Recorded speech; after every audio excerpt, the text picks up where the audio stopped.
What if I told you that there was a single habit that you could do every day that would make you smarter, more successful, and more in control of your mind? Well, what if I told you that the answer was make sure that you meditate every day? Well, this is actually exactly what happened to Joshua in the Bible. You are to meditate on it day and night so that you may carefully observe everything written in it. Well, here's where the science comes in.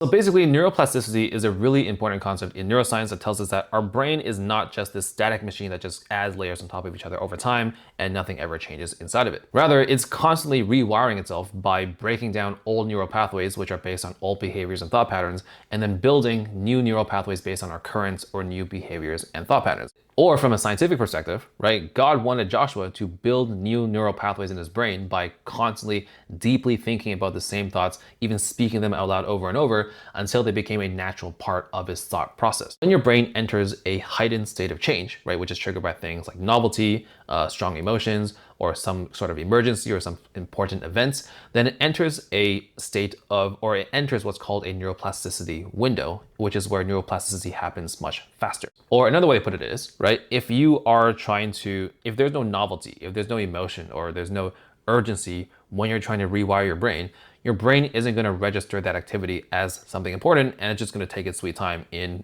implementing the change and building new neural pathways. And that is why, right in the middle of one of the most stressful moments of his life, God told Joshua to start rewiring his brain through meditation.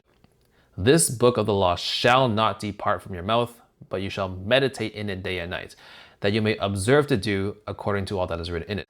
4 is do not let the word depart from your mouth. And then number 5 is meditate in the word day and night. Because when you look at the scientific implications of every single one of these commands, you actually realize that every single one of them map perfectly into the activation of neuroplasticity and building new neural pathways in the brain. So speaking is obviously neurologically much more demanding and stronger than thinking alone, right? So you actually have to engage your body, which, as we know, right, the more resources and parts of your brain that you activate or engage in creating a new neural pathway, a new thought or behavior, the stronger and faster it becomes entrenched in your brain.